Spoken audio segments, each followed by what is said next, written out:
Vamos a dar continuidad a nuestra charla que comenzamos el día miércoles, antes de ayer, que se iniciaba con el gobierno de Góngora, su segundo gobierno, porque como les dije en varias oportunidades el miércoles, Góngora es el único paraguayo que llegó a la presidencia en dos oportunidades mediante el mandato popular, mediante los votos.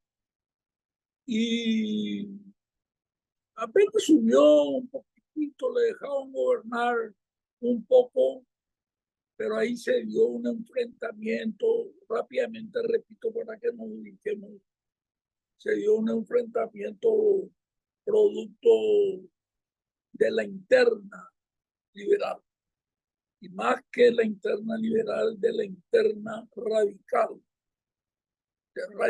dentro del grupo radical, entre dos líderes populares muy importantes del partido, como lo son o lo fueron Sher y Ullari, que tuvieron un enfrentamiento en septiembre del 21, unas elecciones de la juventud, donde resultó gananciosa la fórmula de Ullari.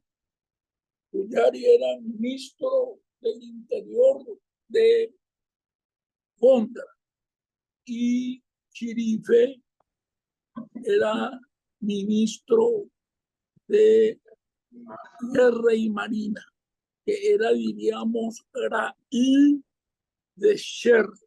Chirife era Raíl de Sher. Y allí hubo una presión para pedir la renuncia de Ullari, que por supuesto Góngora hizo caso, y después, viendo un poco más el tema, indagando, él percibió una conspiración que tenía su origen en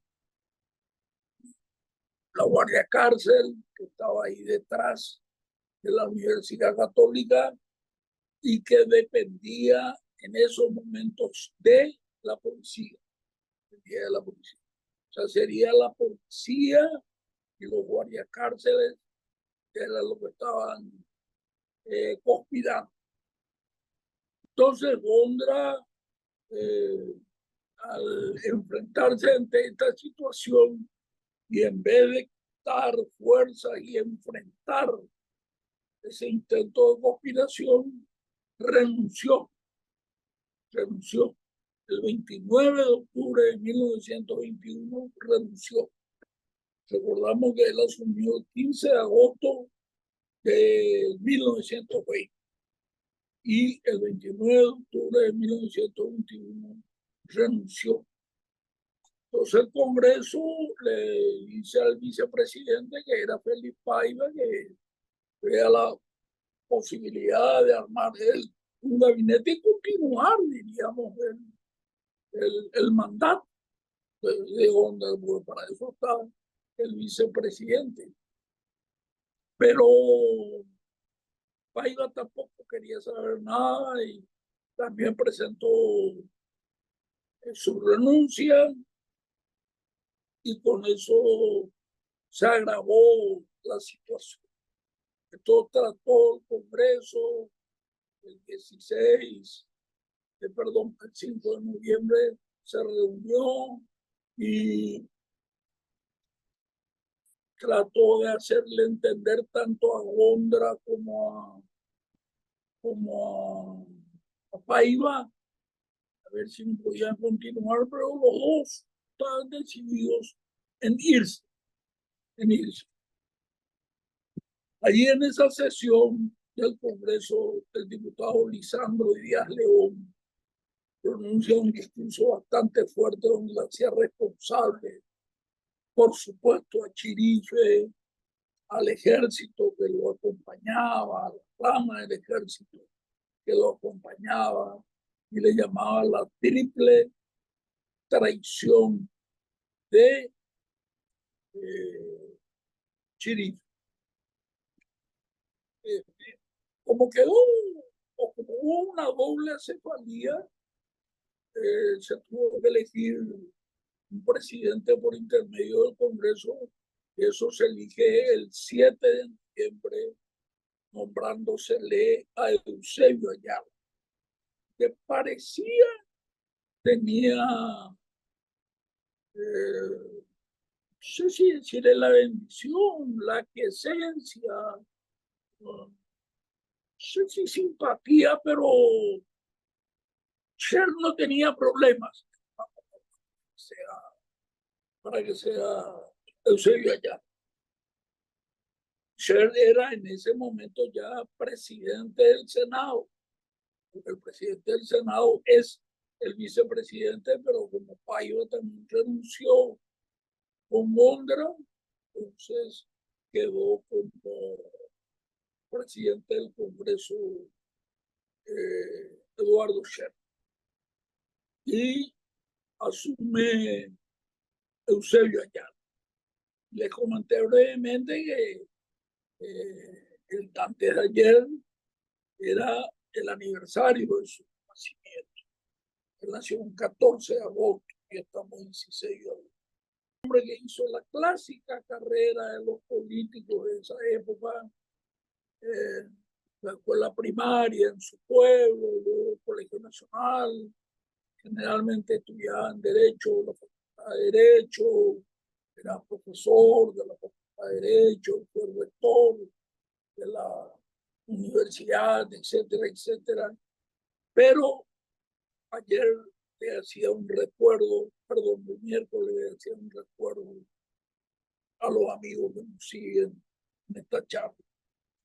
Él y el mariscal Francisco Solano López son los dos ciudadanos paraguayos que tuvieron la alta responsabilidad de conducir al país en momentos de una guerra internacional. López, como si le faltaba contrario contra 3 países, Brasil, Argentina y Uruguay. Y Eusebio Ayala contra Bolivia en la guerra del 32 al 35. Murió en Buenos Aires en el año 42 y se pidió en varias oportunidades durante el gobierno de la dictadura de Morín, después de la dictadura de Stroessner, que vino del 54 hasta el 89, para que venga a descansar en su tierra, un hombre que ha hecho mucho por el país. Repito, condujo al país a la victoria. Él fue el responsable civil y al final de cuentas era el comandante en jefe de la Fuerza Armada. Estigarribia era el comandante en jefe de las fuerzas en campaña, que estaban en el Chaco. Y Estigarribia era el jefe militar. Desde luego, la responsabilidad tenían ambos, se entendían a mil maravillas. Pero de lo que estábamos hablando, no le trasladaron nunca a Eusebio Ayala, y eso sucede recién en el año 1992. Era un 29 de septiembre, que era 60 años, medio siglo más 10 años, 60 años de la victoria de Boquerón, una victoria importante, determinante en nuestra guerra con el hermano pueblo boliviano. Paraguay tenía que ganar esa batalla y se ganó ese día, 29 de septiembre del 32, y 60 años después Eusebio Ayala vino a descansar en el Panteón Nacional, que es el oratorio de la Virgen de Asunción, que ayer también se festejó su día y la nación de la ciudad de Asunción, al lado de su compañero, como les dije, responsable de la parte militar José Félix Etigarri. Asume Ayala, ya visto, y comienza él a hacer una serie de cambios que al comienzo Sher entendía que eran cambios que le iban a beneficiar a él. Pero después a poco se dio cuenta que no era así, o quizás algunos amigos de él iban y le hablaban y le decían: don Eduardo, soy Ayala, ni ya de poncho. Esto que está haciendo no nos beneficia en nada. Chirife, que era, le cambió, hay que reconocer de entrada, a José Pedullari, que seguro habrá sido su amigo de equipo radical gondrista y le habrá explicado el plan que él iba a hacer, y entonces lo que entendió en el caso de Ullari, y le reemplaza a Ullari por Rogelio Ibarra Legal como ministro del Interior, pero también le quita a Chirife de ministro de Guerra y Marina y le reemplaza por Manuel Rojas. Lo envía a una importante unidad que era la segunda región militar del país, en Paraguarí, que está a 70, 74, 75 kilómetros en tren, que llegaba ya hasta Canción, o sea, a Paraguarí te podía ir, por supuesto, sin problema. Pero Sher comienza a molestarse por estos cambios. Y además, como fue el grupo que comenzó la conspiración, el grupo de guardiacárceles, él firma un decreto por el cual los guardiacárceles, o la guardiacárcel, iba a dejar de pertenecer al dominio de la policía y ahora va a pertenecer al Ministerio de Guerra y Marina, que viene a ser el Ministerio de Defensa. Estaba Manuel Rojas, que era un hombre de su confianza. Le cambia también al que estaba como jefe de policía, que era un amigo de Sher, y le nombre Accente Cibaró como jefe de policía. El 12 de mayo, los ministros de Eusebio Ayala renuncian. Y ayer, el miércoles, también le comunicaba que más o menos el 18, 20 de mayo se trató en el Congreso de la República un pedido del Congreso para realizar elecciones y elegir un nuevo presidente, cambiarlo. Y acá es importante que ustedes sepan que el candidato del equipo de Sher era Chirife. Chirife era el candidato. Y eso evidentemente era una situación más sencilla para los liberales, de colocarle a un militar como candidato a presidente de la República. Recuérdense todo el problema que ocasionó el tema del Albino Jara. Y después, que iba a ocasionar en el 40 el tema de Estigarribia, aparte de sus grandes laudos reconocidos en la victoria de la guerra de Chaco. Una cosa es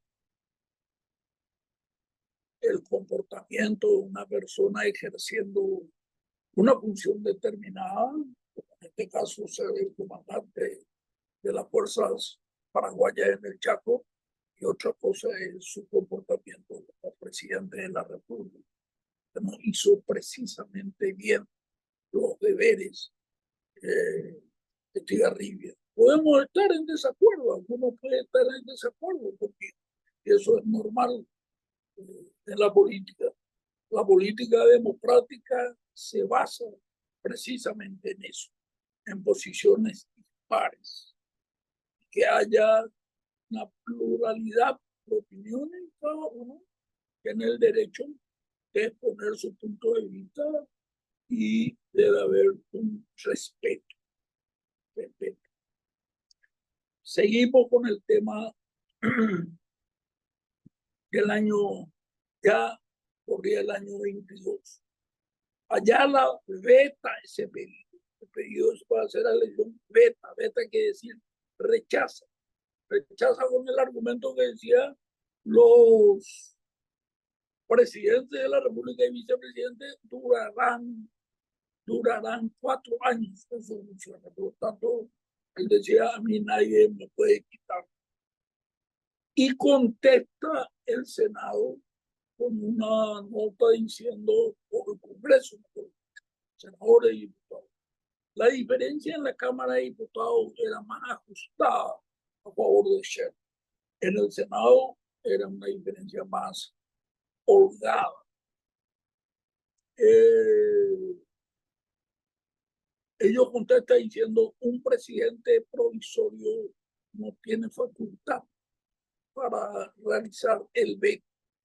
Y ahí sobre la marcha, la segunda región militar, comandada por Chirife, que estaba en Paraguarí, la tercera región militar, comandada por Francisco Brizuela, que estaba en Concepción, y la cuarta región militar, que estaba en Villarrica, dirigida por Pedro Mendoza, se insurreccionan el 27 de mayo de 1922.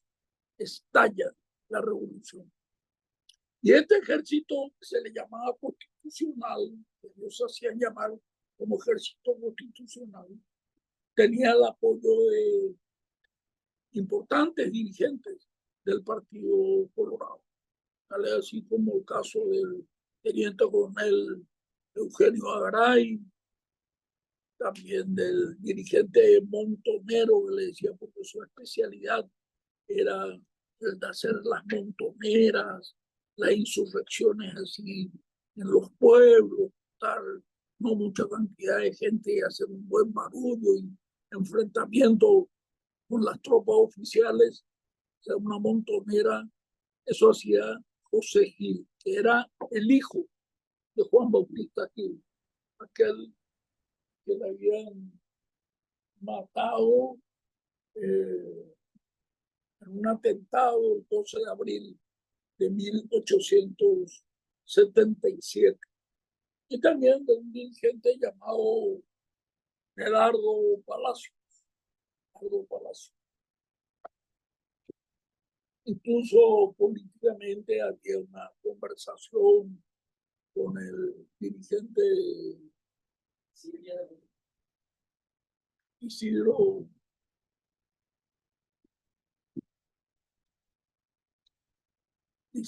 Ramírez,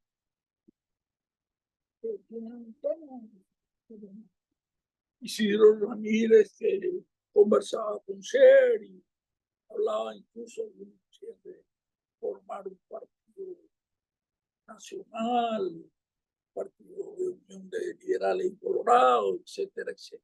Bueno, eso dejamos de lado. Las tropas gubernistas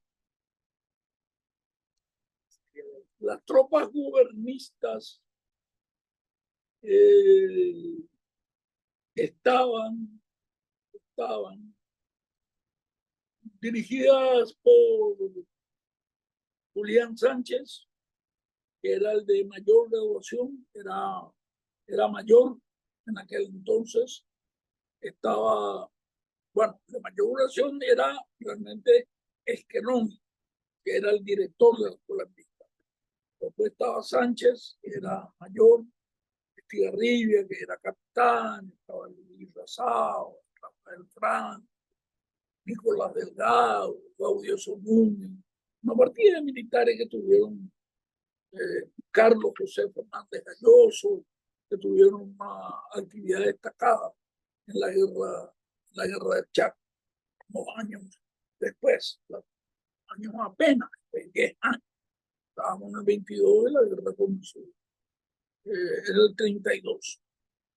El 9 de junio, Chirife atropella la ciudad de Asunción, entran ahí por la zona se llamaba cuando se venía a Venezuela, era la calle Artigas, y también entran por la calle Petirosi, que es la calle Eusebio Ayala, la que va hacia el mercado, pero son rechazados en esa zona de Tubucuán, donde está la cancha de Libertad, y se produce un combate en muchos lugares del país. En especial comienza porque se retiran estas tropas acá en la parte central, de Pacaraí, Paraguarí, Caballero, etcétera, etcétera. Hasta en un lugar importante donde Estigarribia hace una gran maniobra, ahí cerca de Tebicuarí, una maniobra para tomar Itapé. Tenía que cruzar el río Tebicuarí, hizo cruzar él, buscó un lugar donde estaba muy hondo, digamos, el río, y en balsa hizo cruzar a efectivos de la infantería y sus caballos de la caballería, y entraron por detrás de la gente que defendía en el pueblo de Itapé. Una maniobra muy buena y muy reconocida que realizó Estigarribia. Fue a fines de julio de 1920. Y también he de destacar que en esta revolución del 22 se producen los primeros combates aéreos en Sudamérica. Tanto la gente de Shell como la gente que era leal y cercana a Londra fueron a Buenos Aires y allí hablando, conversando, contrataron gentes que iban a hacer papel de pilotos, alquilaron aviones, mecánicos, etcétera. Entre ellos el famoso Nicolás Bo, que vino y después se quedó a vivir en Paraguay, fue el dueño de Canal 13, dueño del diario Noticias, dueño de inmobiliaria, un señor que tuvo mucha fortuna, Nicolás Bo, y fue después muy amigo de Stroessner, entre paréntesis.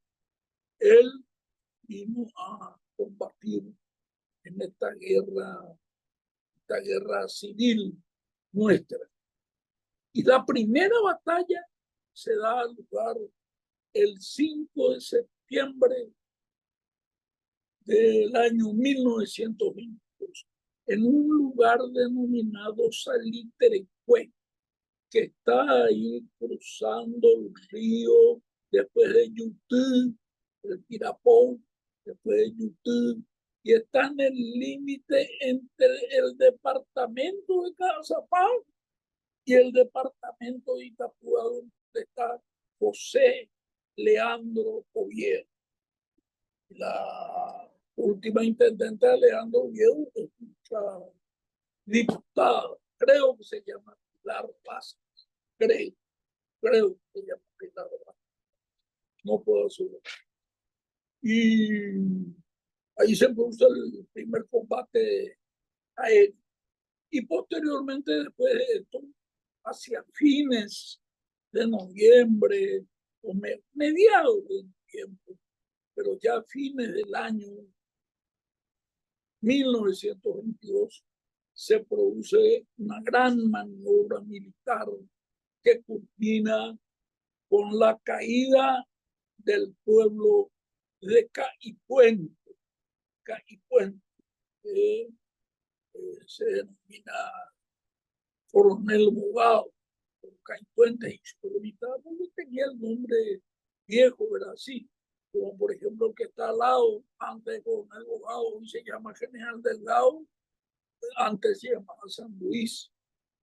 Y antes de tomar y Puente, Estigarribia toma Isla Alta y también la parte de Carmen del Paraná, haciendo una maniobra envolvente y después entrar y con el abogado. Eso de Carmen del Paraná voy a hacer, sería muy difícil porque ahí por el asunto de Yacyretá se desbordó, se arrolló Tacuarí, estaba allí donde fue la segunda batalla contra Belgrano, que parece prácticamente un mar de la cantidad de agua. Antes era un arroyito que estaba ahí. Y los funcionarios ahí de esa parte entran, se van a misiones, se dispersan por misiones y son perseguidos por las fuerzas leales. Hay combate en Unión, que hay el segundo departamento de San Pedro, combate en Guairá, combate en las cordilleras, etcétera, etcétera. Y el 7 de abril de 1923 sucede una situación que nunca tuvo una buena aclaración. Renuncia medio así de repente, de sopetón, Eusebio Ayala. Y todo el mundo comenta que Eusebio Ayala estaba renunciando porque él tendría que ser, o él sería, el presidente oficial para el periodo que se inicia, para el nuevo periodo que se iniciaría en el año 1924. Estamos, repito, en abril del 23, ya cercano a eso. Pero se le consultaba al presidente del partido, era Belisario Rivarola, conocido con el nombre de Belicané, porque él era renguito, Belisario Rivarola. Y o por Andulo, mitad presidente Belisario Rivarola y a las otras autoridades del partido, y todos negaban eso. Pero el asunto que presenta el 7 de abril su renuncia Eusebio Ayala y asume Eligio Ayala, que era el ministro de Hacienda del gobierno de Eusebio Ayala como presidente de la República.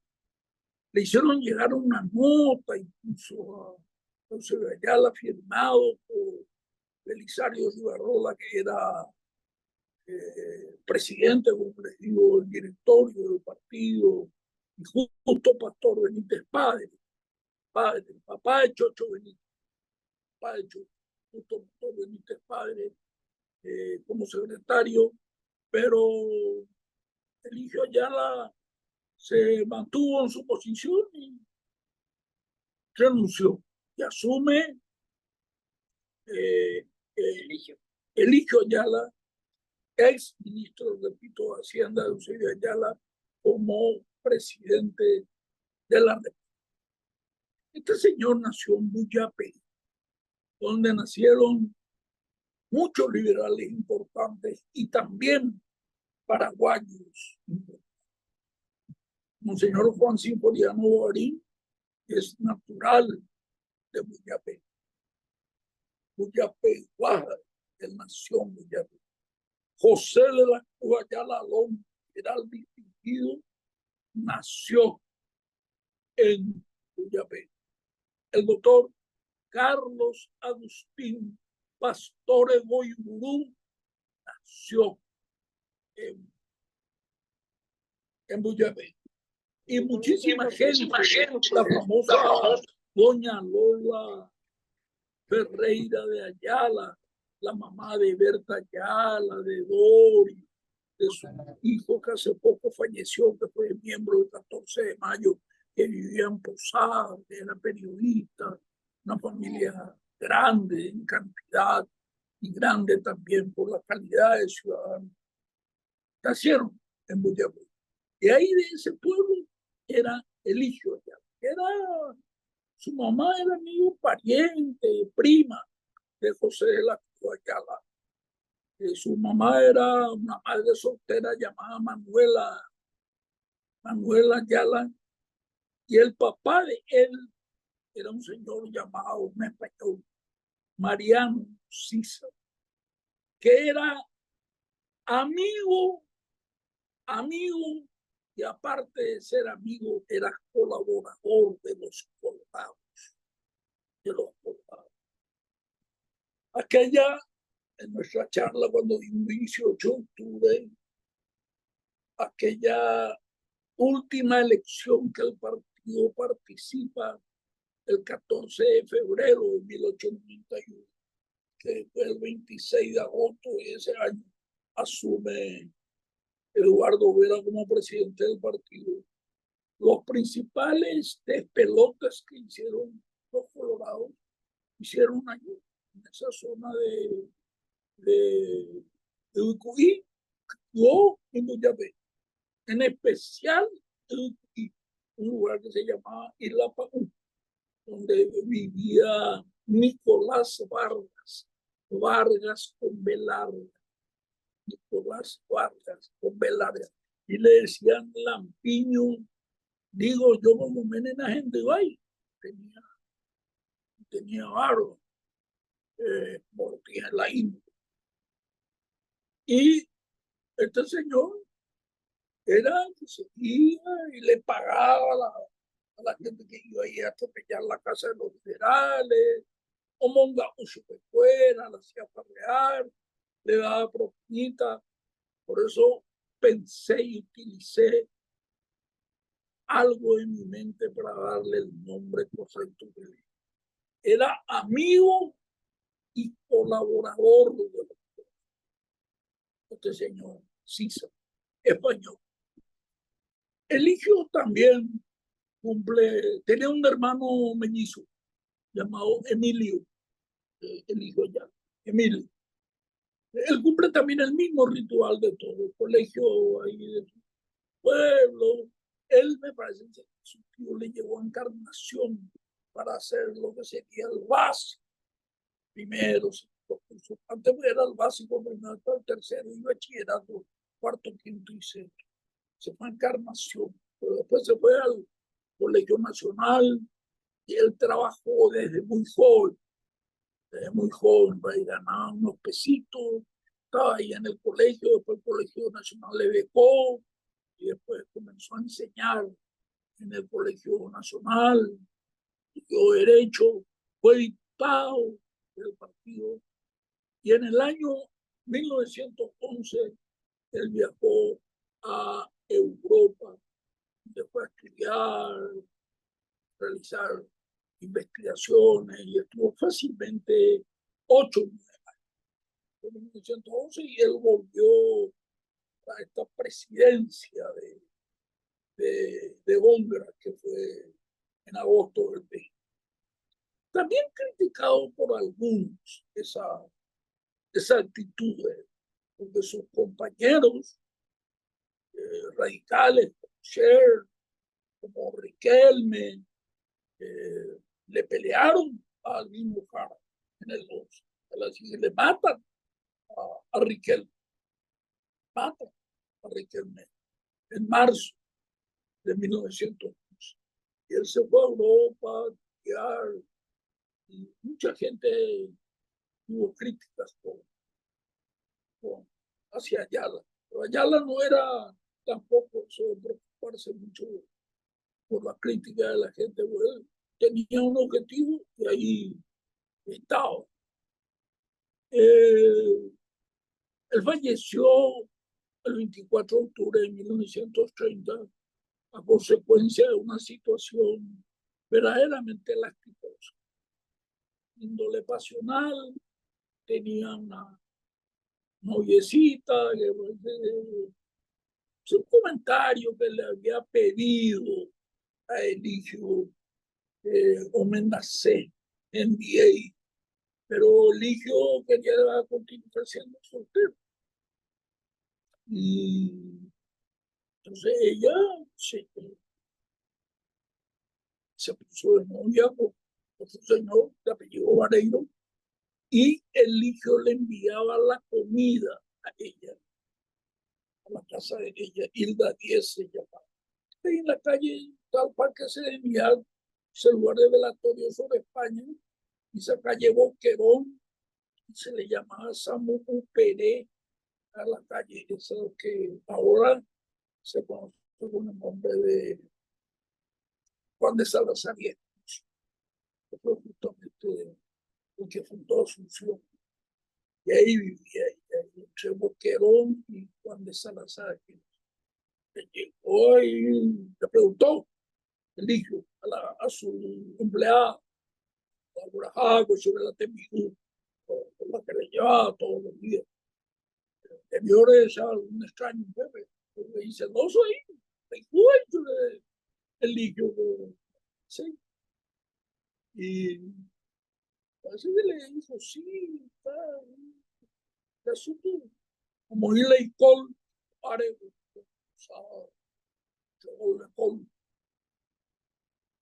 para cualquier cosa, como decía Samuel Colt. Samuel Colt, el que fabricó el primer revólver Colt.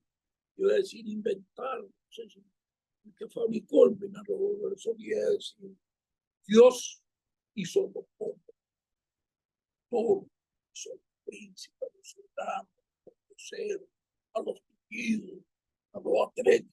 Dios hizo todo.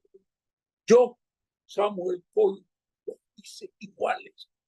Si debe convocar a Emporio y a motor de eso lo quería decir. Se fue ahí, se armó una balacera y le hirió este señor en el abdomen a Eligio.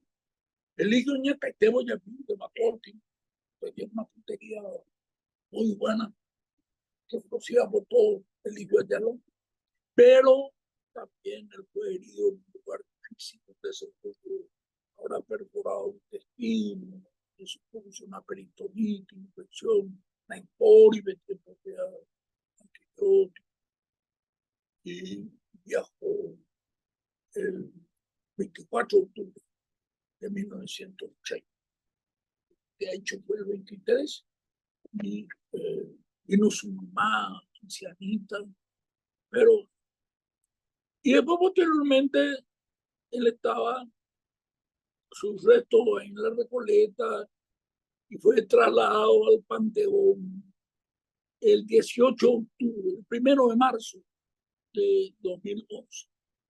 Del Panteón 18 de octubre al, al Panteón de los Leones. Y la senadora, porque la Europea, pues, para que vaya allí en el año 2003, fue la señora Mirta Vergara de Franco. Mirta Vergara, con un grupo de senadores, entre ellos estaba Orlando Penner, Juan Carlos Ramírez y Montalbetti y Jorge Oviedo Mato, presentaron en el 2003 y fue aprobado, pero 2011 PB no llegó a la charla. Era presidente Nicanor Duarte Frutos hasta el 2008. Después subió Lugo, y este fue, me parece que en un momento en que Lugo viajó, una de esas cosas, y Federico estaba cumpliendo la suplencia como presidente de la República, y ahí se dio la disposición, se firmó la firma del presidente para que pueda ser trasladado al Panteón.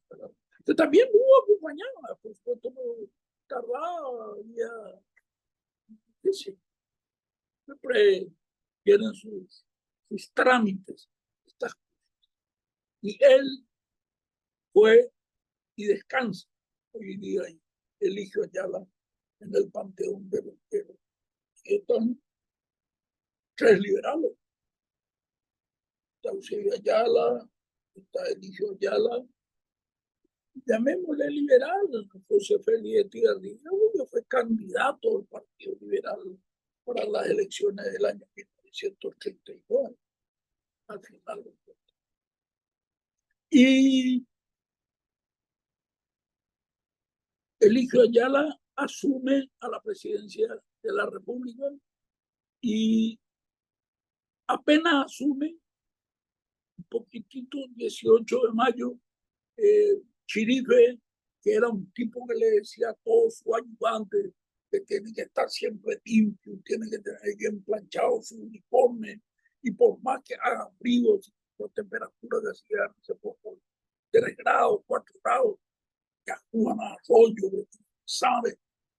Eso, dicen, en uno de ellos estaba haciendo un fresquete y le metió un baño de esto y le agarró una bronconeumonía violentísima que se convirtió en septicemia, que es médicamente hablando cuando la infección se disemina por todos lados, no solamente en su pulmón, sino se va hasta su dedito chico del pie, por todos lados, y Chirife se despidió de la vida, falleció.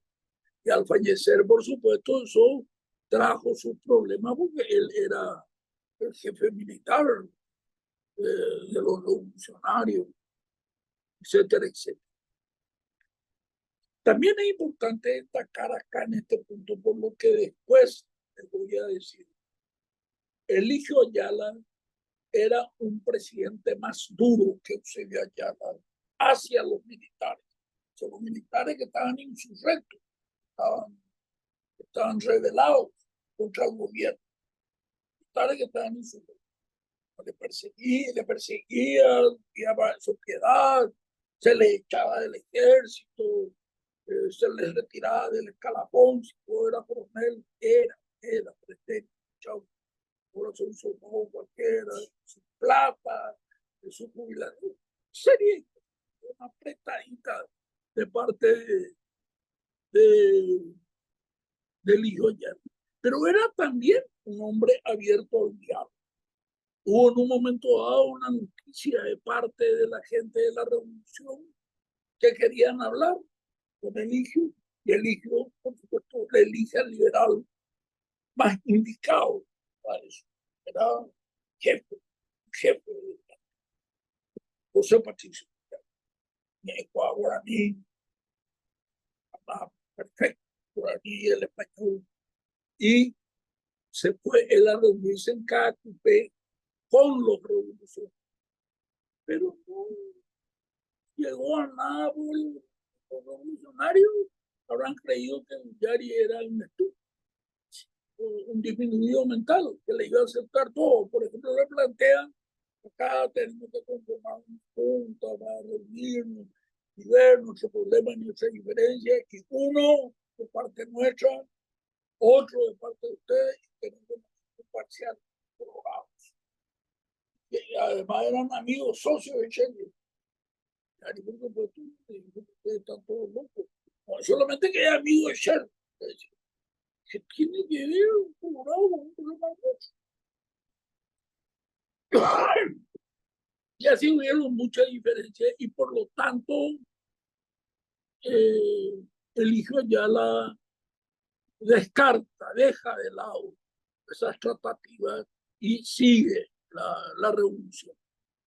Ahí se da la batalla de Piribehuí, junio del 23, donde el que primero asalta es Abdón Sayer, el abuelo de Tito Sayer, y después toma la ciudad de Piribehuí, y hacia ese lugar se van y se desplazan tanto Julián Sánchez, que creo que quedó ahí por Ibraí, perdón, por Paraguarí, Ibraí, pero Estigarribia se va ahí, porque ahí de Piribehuí, algunos se fueron hacia Coronel Viejo, y vienen y salen ahí por el Tobatí, ese río que está ahí, sale por el río del Tobatí, se llama Tobatí, Carayao se llama. El que hace esto fue Plácido Jara. Plácido Jara, que tenía un equipo que le llamaban machetero de la muerte. Y vienen y atropellan a Asunción. El 9 de julio de 1922, perdón, 23, llegan y están allí a la altura de la cancha del Guaraní, ahí cerca del Colegio Nacional, donde están los revolucionarios. Brizuela al frente, que era el jefe del distrito militar de las Misiones, y Tomás Mendoza, a quien le llamaban Mendocita, era de 25, Tomás Mendoza. Se pegan ahí, se pelean ahí en zonas céntricas, pero no tenían muchas reservas los revolucionarios, en especial de municiones, espacio y bala, y después de un día de pelea se rinden y se mandan a jugar y termina la revolución que duró 14 meses. 14 meses. Esto fue a los 90 días de haber asumido Eligio Ayala. Eligio Ayala había dicho su en abril, mayo, junio, 90 días. Terminó la revolución. Y acá viene lo que le dije sobre el tema de los militares. Uno de los principales aspectos negativos, digamos, que va a resultar para el partido como consecuencia para el partido fue el tema de que los militares le tuvieron un odio al Partido Liberal. Pues ya te digo, tenía cargo, sí, capitán, mayor, chao, ¿cuántos años?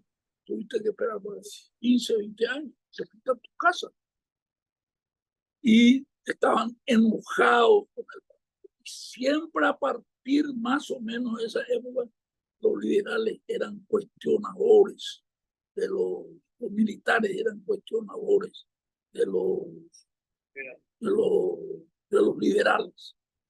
Y ahí, como ahí oficialmente el partido, cuando fue que terminó la revolución, oficialmente el partido le ofrece la presidencia para el 15 de agosto de 1924 a Eligio Ayala. Entonces Eligio Ayala presenta su renuncia, porque estaba disuelto el Congreso. Estaba disuelto. Eligio Ayala disolvió el Congreso. Y entonces era Invare TV. Eligio Ayala que Eusebio. Eusebio hacía las cosas también, Bareté, pero muchas cosas pensaba 2 veces, 3 veces, y a veces cuando dudaba y esperaba el tiempo. Y entonces,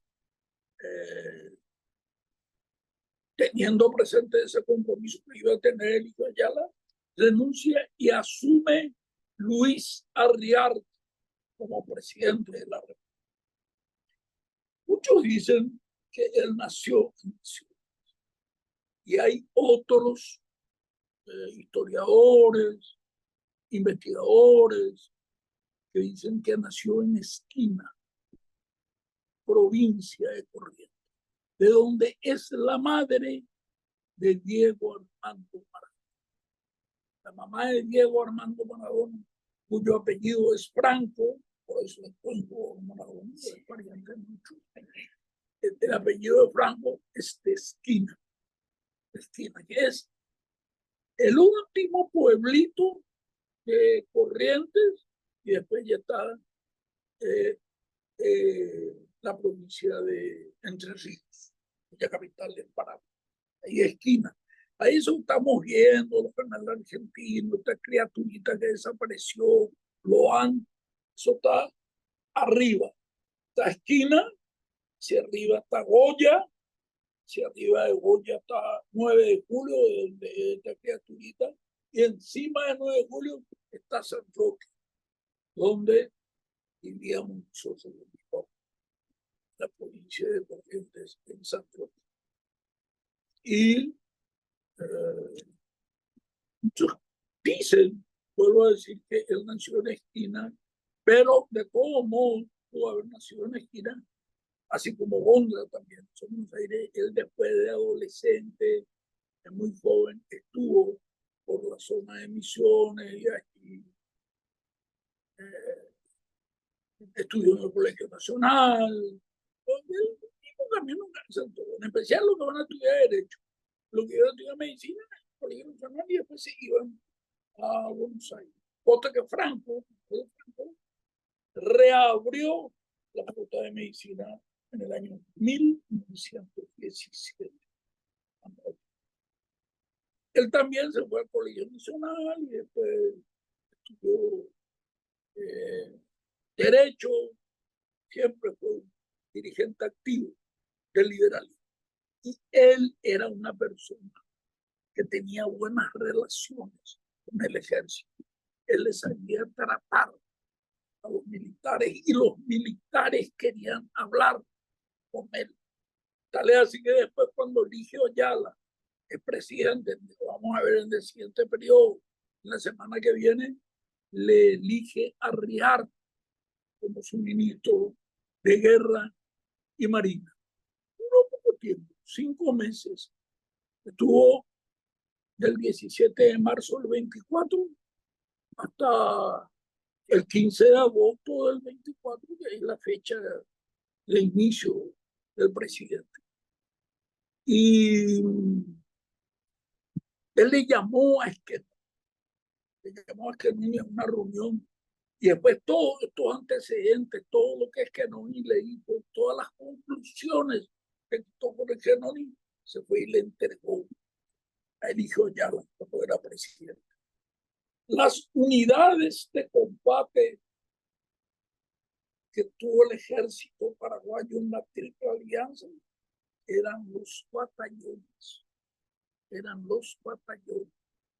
Batallones.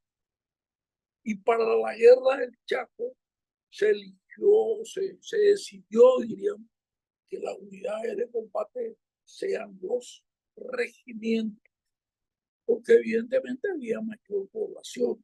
Los regimientos tienen más. En el ejército más o menos la cuestión viene así.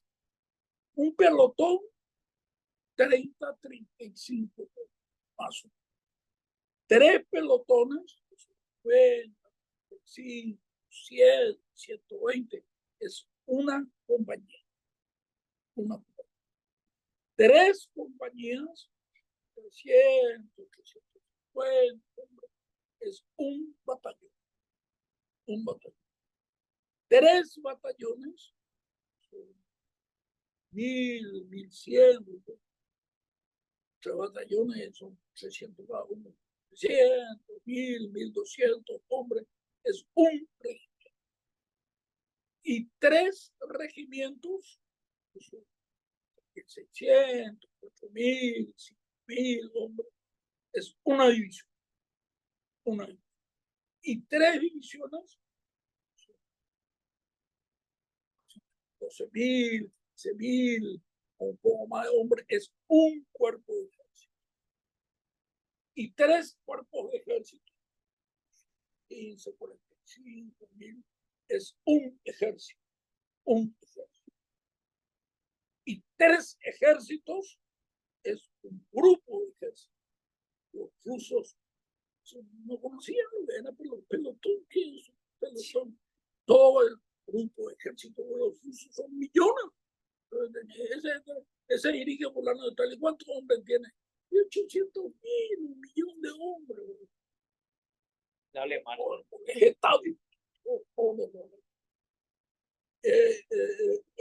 Mucha gente. Rusia y China sí que dio un cuarto. ¿Cómo la han de llamar? Serio. El 22 de junio, don Luis Alberto Rial hace un negocio con la compañía Vickers, que es la que hacía ametralladora, liviana, pesada, municiones, y compra aquí por un porte de 14.000 libras. Por eso dije que la preparación, el inicio de la preparación de la guerra realmente se comenzó por Rial. Y después, repito, esta conversación que tuvo con este para preparar un regimiento. Pero que usted me diga qué unidad va a ser la unidad importante. Seguimiento. hoy tuvo 20 regimientos. Número 1, 2 de mayo, regimiento número 1, 3 Corrales, número 4, Partido, número 5, General General, 6 Perón, 7, 24 de mayo, que es la primera batalla de Tuyutía, ¿sí? Porque Ullari, en el año 1930, cuando era presidente de la República, ordenó que todas las unidades de combate del ejército paraguayo, 30, cada 2 años para la guerra, no se venía la guerra.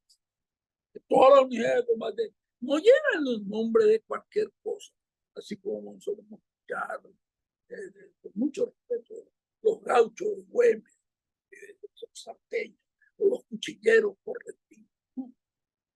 Dar el nombre de héroes o de batallas memorables. Eso se llaman Corrales, registros Corrales, regimiento de infantería 3 Corrales. Fue la última batalla paraguaya que se hace antes de cruzar el mar, antes de hacer la retirada en la provincia de Corrientes, cerca de Itati, está la división de Itati. Corrales, los regimientos y los de caballería también. Hoy, Toledo, los 4, Carayar, de la guardia del presidente, número 5, Pacamontín, número 6, Bernardino Caballero, yes. Número 7, los argentinos, los caballos, los argentinos, amigos argentinos, para los caballos, sí, le dieron todo, pero solamente pidieron una cosa, que le nombren a ese regimiento con el nombre del capitán general José Francisco San Martín, el número 7 del regimiento San Martín. Buena unidad de combate del regimiento San Martín. Y se hace la convención para elegirle a Eligio Ayala a presidente. Y como les conté ya hace unas clases anteriores, vicepresidente Manuel Burgos, que es el papá de Jerónimo. No, viene a ser el abuelo materno, porque su mamá es Burgos, ellos son Irala Burgos. Adriano Irala, el nombre del tallo Cerro Porteño, viejo tallo, era el papá. Burgos, de la esposa, la hija de Don Manuel. Y en esta convención participan como convencionales 2 personas. Con esto concluyo, 7 muy caros. Como convencional por San Lorenzo de la Frontera, hoy conocido con el juvenil nombre de Ñembú, que se llamaba San Lorenzo de la Frontera, y el otro era San Lorenzo del Campo Grande, que se dejó utilizar Campo Grande, pero está San Lorenzo, ándame para toda la vida. Fue convencional el doctor Julio César Franco Granados, mi abuelo. Y por convencional de la parroquia de la Recoleta, porque él era caudillo de las barriadas de Asunción, convencional químico farmacéutico José de la Cruz Franco. José de la Cruz Franco. Y fueron convencionales. Y asumen el 15 de agosto de 1924 Eligio Ayala y Manuel Burgos. Si Dios y la Virgen permite ser, hace un buen partido el domingo, nos vemos el próximo. Bendiciones, bendiciones.